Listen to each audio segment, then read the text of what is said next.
మనం యాక్చువల్లీ మీ ఎఫ్ఐఆర్ దగ్గరకు వచ్చేసి ఆగిపోయాం. నేను రఘువీర్ సింగ్ అన్నాను, మళ్ళీ మీరు ఏదో టాపిక్ డైవర్ట్ చేశారు. రష్మిక మందన అన్నారు. రష్మిక మందన ఫస్ట్ నాకు లావణ్య త్రిపాఠి అండి. త్రూ లావణ్య త్రిపాఠి ద్వారా Rashmika Mandanna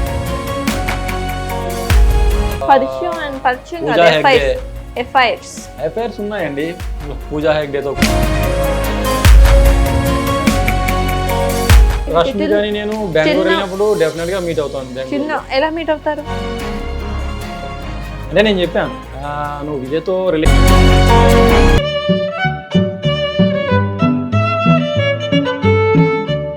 hi, welcome to Social Post TV. This is Sartaj. ఇవాళ మనతో పాటు సాక్రిఫైజింగ్ స్టార్ అని పిలుచుకునే సున్షిత్ ఉన్నారు. సో స్టార్ అని నాకు ఎవరు బిరుదివ్వలేదు, ఆయనకు ఆయనే ఒక బిరుదిచ్చుకున్నాడు, ఆయనకు ఆయనే ఒక హీరో అయిపోయాడు, ఆయనకు ఆయనే ఒక విలన్ అయిపోయాడు. జనాలు ఏంటి నీకు పిచ్చి పట్టిందా అని అడుగుతున్నా కూడా లేదు, నేను చెప్తుంది కరెక్టే, మీకే పిచ్చి అని అంటున్నాడు. సో జనాలకి పిచ్చి ఉందా, ఈయనకి పిచ్చి ఉందా, అది ఇంటర్వ్యూలో తెలుసుకుందాం. మీరు ఏంటి రష్మిక మందన విజయ్ దేవరకొండ ఇంకా రిలేషన్ లో ఉన్నారా? పెళ్లి చేసుకోబోతున్నారా? వాళ్ళు లివింగ్ రిలేషన్షిప్ లోనే ఉన్నారు. అండ్ అనన్య పాండేతో కూడా లివింగ్ రిలేషన్షిప్ లో ఉన్నాడు విజయ్. అనన్య పాండేతో మూవీ చేశాడు కదా మొన్న ఏదో లైగర్ మూవీకి నేను ఆడిషన్ ఇచ్చాను. విలన్గా చేద్దాం అనుకున్నాను నేను, కానీ నాకు పర్సనాలిటీ లేదని వద్దన్నాడు పూరి జగన్నాథ్.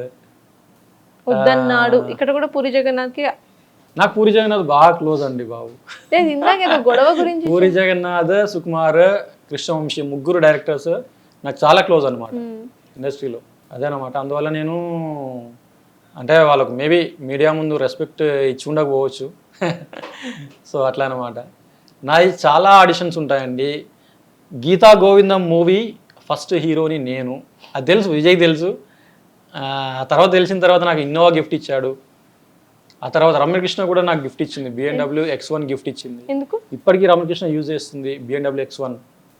ఆవిడ యూజ్ చేసేది, మీకెందుకు గిఫ్ట్ ఇచ్చింది? యాక్చువల్గా ఎందుకు గిఫ్ట్ ఇచ్చింది అంటే, నేను ఒకసారి హీరోయిన్స్ మీటింగ్ పెట్టి మాట్లాడుతుంటే ఫ్లోలో చెప్పాను, ఇట్లా విజయ్ దేవరకొండ నాకు ఇన్నోవా గిఫ్ట్ ఇచ్చాడు, నాకు చీప్ కార్ గిఫ్ట్ ఇచ్చాడు, నాకు నచ్చలేదు, అది తీసుకోలేదు అని చెప్పేసి అన్నాను. నెక్స్ట్ డే మార్నింగ్ నాకు నా ఇంటి ముందటకి BMW X1 వచ్చి ఆగింది. ఎవరు పంపించారంటే రమ్యకృష్ణ పంపించింది అని చెప్పేసి అన్నాను డ్రైవర్. నా కార్ కేసు ఇచ్చేసి వెళ్ళిపోయాడు. ఓకే, నేను కాల్ చేసి థ్యాంక్స్ చెప్పాను. ఎందుకంటే నేను కార్స్ కంపెనీస్లో BMW ఫ్యాన్ అనమాట. నాకు BMW X6 ఉంది, X5 ఉంది, BMW 320D ఉంది, BMW 750D ఉంది. ఆల్మోస్ట్ అన్ని మోడల్స్ పర్చేస్. ఇవన్నీ కూడా ఈయన డెఫినెట్లీ గూగుల్లో సెర్చ్ చేసి వచ్చాడు పేర్లు. ఫస్ట్ కార్ నాలెడ్జ్ లేదు, నేను డైరెక్ట్ గా చెప్పేస్తున్నాను. BMW కంపెనీ నుంచి రిలీజ్ అయిన 2 మోడల్స్ కి నేను యాడ్స్ చేశాను. BMW కార్స్ కి నిజం. నేను ముంబై వెళ్ళి యాడ్స్ చేసి వచ్చాను. నిజమండి. ముంబైలో BMW యాడ్ చేశాను, టాటా మోటార్స్ యాడ్స్ చేశాను, వోక్స్వేగన్ మోటార్స్ యాడ్ చేశాను. నేను చాలా యాడ్స్ చేశాను. మరి అవన్నీ ఏవి టెలికాస్ట్ అయినాయి. ఒక్క వీడియో అయినా ఉందా? ఇప్పుడు ప్రస్తుతం మీరు చూస్తూ ఉంటాయి కావచ్చు, కానీ మీరు కంపెనీకి కాల్ చేసి అడిగితే డెఫినెట్గా ఉంటుంది నా నేమ్. అంటే యాజ్ అ హీరోగా కానీ, యాజ్ అ రేసర్గా కానీ. మీ దగ్గర? నా దగ్గర లేవు. వీడియో ఉందా? నా దగ్గర లేవు, వీడియోస్ లేవు నా దగ్గర. ఆ వీడియోస్ ఇవ్వరు, అట్లా పర్సనల్గా ఇవ్వరు. అవి అడ్వర్టైజ్మెంట్ అనేది అఫీషియల్గా రిలీజ్ అవ్వాలి. నేనేం రికార్డ్ చేసుకున్నాను, ఎందుకంటే నాకు సాటిస్ఫాక్షన్ ఉంటుంది. ఒక యాడ్ చేస్తున్నాను, సో 10 lakhs 20 lakhs చార్జ్ చేస్తున్నాను, they give me payments. 10 lakhs మీకు ఒక యాడ్ టాటా మోటార్స్ కే? అవును. BMW కూడా చేశాను రీసెంట్గా కాదు, టాటా టిగోరే అనే మోడల్ నేనే లాంచ్ చేశాను అది. అండ్ మారుతి సుజుకి ఐగ్నిస్ మోడల్ నేనే లాంచ్ చేశాను. చూద్దాం, అది కూడా చూసేద్దాం మనం. చూడండి, చెప్పండి. మీ అబద్ధాలని ఇంటర్వ్యూ ద్వారా నేను ప్రూవ్ చేయడమే నా పని. మారుతి సుజుకి ఐగ్నిస్ అనే మోడల్ నేనే లాంచ్ చేశాను. Maruti Suzuki Swift Dzire second version నేనే లాంచ్ చేశాను. నేను టైప్ చేయాలి. చూడండి చెప్పండి. Maruti Suzuki Ignis, IGNIS Ignis అని ఉంటుంది. ఆ యాడ్ నేనే చేశాను. లాంచ్ చేశానన్నారు, ఇప్పుడు యాడ్ చేశాను. లాంచ్ చేయడమే యాడ్ అండి, అంతే. అది అడ్వర్టైజ్మెంట్ అన్నా లాంచ్ చేయడం అన్నా రెండు సేమ్. ఎవరితో లాంచ్ చేసిందో కనిపించడం లేదే. మేబీ అవి ఇప్పుడు రాకపోవచ్చు, ఎందుకంటే నేను చెప్పాను కదా, నెపోటిజం ఇష్యూ వల్ల చాలా మంది హీరోస్ కి యాడ్స్ కూడా రాకుండా చేస్తున్నారండి పెద్ద పెద్ద హీరోస్. మీరు హీరోవా? మీరు అడగండి, జూనియర్ NTR ని అడగండి, నాకు కొన్ని యాడ్స్ జూనియర్ ఎన్టీఆర్ ఇప్పించాడు. హ్యాపీ ఫీజ్ ఉందా, happy fees ad first junior NTR చేశాడు, తర్వాత నేను చేశాను హ్యాపీ ఫీజ్ యాడ్. నాకు ఇప్పించాడు జూనియర్ ఎన్టీఆర్, నాకు ఇప్పించాడు హ్యాపీ ఫీజ్ యాడ్ ఇప్పించాడు. అండ్ నందమూరి హరికృష్ణ గారికి ఒక హోటల్ ఉందండి, ఒక 5 స్టార్ హోటల్ ఉంది హైదరాబాద్లో.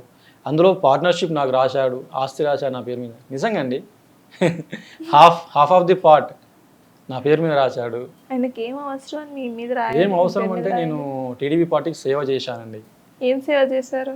ఏం సేవ అంటే ప్రజాసేవ చేశాను. ఏం సేవ చేశారు? ఏం సేవ చేశాను అంటే అది టీడీపీ పార్టీ వాళ్ళకు, జనసేన వాళ్ళకి తెలుస్తుంది. మాకు తెలియాలి, ఆడియన్స్ కి తెలియాలి, మీ పిచ్చి వీడియోలు చూస్తున్న మీ ఫ్యాన్స్ కి తెలియాలి, చెప్పండి. అంటే నేను కంటెంట్ ప్రిపేర్ చేసేవాడిని మీటింగ్స్కి. అది ఎవరు ప్రాజెక్ట్ చేస్తారనేది నాకు అనవసరం. నేను జనసేన పార్టీకి కంటెంట్ ప్రిపేర్ చేసి ఇచ్చాను, టీడీపీ పార్టీకి కంటెంట్ ప్రిపేర్ చేసి ఇచ్చాను. సో అంటే నేను జెన్యున్గా వర్క్ చేసిందైతే ఈ 2 పార్టీస్కి వర్క్ చేశానండి. మధ్యలో టీఆర్ఎస్లో చేశాను కానీ నాకు సాటిస్ఫాక్షన్ లేదు టీఆర్ఎస్లో. ఎందుకు అంటే టీఆర్ఎస్ పార్టీ వాళ్ళది రౌడీ రాజకీయం చేశారండి. అందుకే నాకు I don't like TRS party. Even though నేను టీఆర్ఎస్ నుంచి పోటీ చేద్దాం అనుకున్నా కూడా సిహెచ్ మల్లారెడ్డి అనే ఎమ్మెల్యే నన్ను పోటీ చేయనివ్వలేదు. మీరు ప్రజలకి ఏం చేశారని మీరు పోటీ చేయాలి అంటే ఇప్పుడు పాలిటిక్స్లోకి ఎవరైనా కూడా ప్రజాసేవ చేయడానికి వస్తారు, కొంతమంది డబ్బు సంపాదించడానికి వస్తారు. నేనైతే ప్రజాసేవ చేయడానికి వచ్చాను.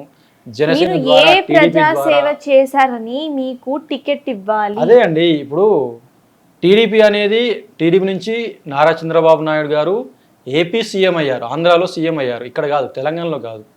నేను ఏపీకి వెళ్ళాను, మీటింగ్స్కి వెళ్ళాను, కుప్పంలో మీటింగ్స్కి వెళ్ళాను, ఏలూరు, గుంటూరు, నెల్లూరు అన్ని ఆంధ్ర ఏరియాస్ తిరిగాను. నేను మీటింగ్స్కి వెళ్ళాను. మీటింగ్స్లో నాకు అవకాశం ఇస్తే నేను మాట్లాడతాను. అంతేగాని నేను అంటే స్వయంగా నేను ప్రజల దగ్గరికి వెళ్ళి వాళ్ళ కష్టాలు తెలుసుకోవడం అట్లా చేయలేదు ప్రజాసేవ నేను. అండ్ జనసేన నుంచి కూడా వెళ్ళాను నేను పవన్ కళ్యాణ్తో, తన ఓన్ వెహికల్లోనే వెళ్ళాను. జనసేన పవన్ కళ్యాణ్ గారితో వెళ్ళాను, ప్రజల కష్టాలు తెలియజేసుకున్నాను. యాక్చువల్గా ఏంటి అంటే ఒకటి చెప్తానండి, తెలంగాణ చెప్పండి, దాని ముందు ఒక సింపుల్ లైన్ ఒక చిన్న స్టేట్మెంట్ నేను చెప్తాను. మీకు ఎప్పుడైనా బాగా నవ్వుకోవాలి అనిపిస్తే అప్పుడు ఇంటర్వ్యూని పెట్టి మళ్ళీ మళ్ళీ చూసుకోండి, నవ్వుకుంటానే ఉంటారు. అది మరి మీకు చిరాకు నేను నా ఇంటర్వ్యూస్ చూస్తానండి. నేను ఈ ఇంటర్వ్యూ కూడా టెలికాస్ట్ అయిన తర్వాత నేను చూస్తాను, కామెంట్స్ చూస్తాను. యాక్చువల్లీ ఇదేదో బాగుంది, మీ ఆన్సర్ అయిపోయిన తర్వాత మనం చేసిన పాస్ట్ ఇంటర్వ్యూ కింద వచ్చిన కామెంట్స్ మొత్తం నేను అంటే కొన్ని వాళ్ళు అడిగిన క్వశ్చన్ నేను చెప్తా మీకు, దానికి మీరు ఇచ్చే ఆన్సర్ ఏంటో చెప్పండి. అడగండి. ఇప్పుడు కాదు, ఫస్ట్ మీద ఓకే. సో నేను టీడీపీ అండ్ జనసేన పార్టీ నుంచి ప్రజాసేవ చేశాను, అది వాస్తవమే. అండ్ ఇంకోటి ఏంటి అంటే నాకు టీఆర్ఎస్లో చేశాను, నాకు సాటిస్ఫాక్షన్ రాలేదు టీఆర్ఎస్ నుంచి. టీఆర్ఎస్ నుంచి పోటీ చేద్దాం అనుకుంటే నా area Malkajgiri area CH Mallareddy నాకు ఛాన్స్ ఇవ్వట్లేదు, టికెట్ రానివ్వట్లేదు. అది అనమాట. టీఆర్ఎస్ పార్టీ నో ప్రాబ్లం, ఏమన్నా అనుకోనివ్వండి, ఎక్కడైనా కేసు పెట్టుకోండి, నేను పట్టించుకోను. టీఆర్ఎస్ పార్టీ నుంచి పోటీ చేయాలంటే మినిమం 2 crores అండి టికెట్. ఇది టికెట్ రేట్. టీఆర్ఎస్ పార్టీ నుంచి ఎమ్మెల్యేగా పోటీ చేయాలన్నా, ఎంపీగా పోటీ చేయాలన్నా మినిమం 2 crores మనము టీఆర్ఎస్ పార్టీ ప్రెసిడెంట్కి ఇవ్వాలి, లేకపోతే మనకు టికెట్ రాదు. జనసేనకి అయితే టికెట్కి వాళ్ళు డబ్బులు అడగట్లేదండి జనసేన పార్టీ వాళ్ళు, ఇదైతే వాస్తవం. జనసేన నుంచి ఫ్రీ టికెట్స్ అండి. ఎమ్మెల్యేగా పోటీ చేయాలనుకున్నా, ఎంపీగా పోటీ చేయాలనుకున్నా, ఎమ్మెల్సీగా పోటీ చేయాలనుకున్నా ఫ్రీ టికెట్ అండి ఫ్రమ్ జనసేన పార్టీ.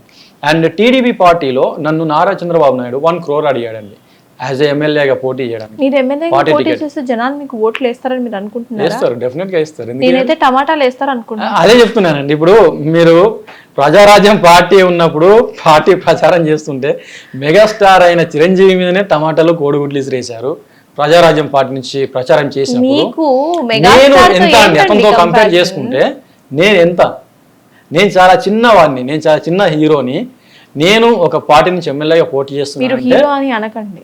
అనద్దా? హీరోలాగా లేనా నేను? మీకు నా ఫోటోషూట్ చేసిన ఫొటోస్ పెడతాను మీకు, చూడండి. ఆ రాజకాలని ఎందుకు చూడాలి? ఒక 4 ఫొటోస్ మీకు సెండ్ చేస్తాను, చూడండి. ఇంటర్వ్యూ డెఫినెట్లీ ఇంటర్వ్యూలో పక్కన వేసుకుందాం, సజెషన్ బాక్స్ మీకు thumbnails లో పెట్టుకోవడానికి ఉంటాయి. ఒక 4 ఫోటోగ్రాఫ్స్ సెండ్ చేస్తాను, చూడండి. సుంచిత్ హీరో లాగా ఉన్నాడా లేదా మీరు చూడండి. పర్సనాలిటీ లేదు అనండి నేను యాక్సెప్ట్ చేస్తాను, ఓకేనా సర్తాజ్ గారు? పర్సనాలిటీ లేదనండి నేను యాక్సెప్ట్ చేస్తాను. పర్సనాలిటీ ఎందుకు లేదు అంటే ఒకప్పుడు నేను హై ప్రోటీన్ ఫుడ్ తీసుకోవడం వల్ల కొంత హెల్త్ డ్యామేజ్ అయిందనమాట, నా హెల్త్. అందువల్ల నేను ప్రోటీన్ ఫుడ్ మానేశాను.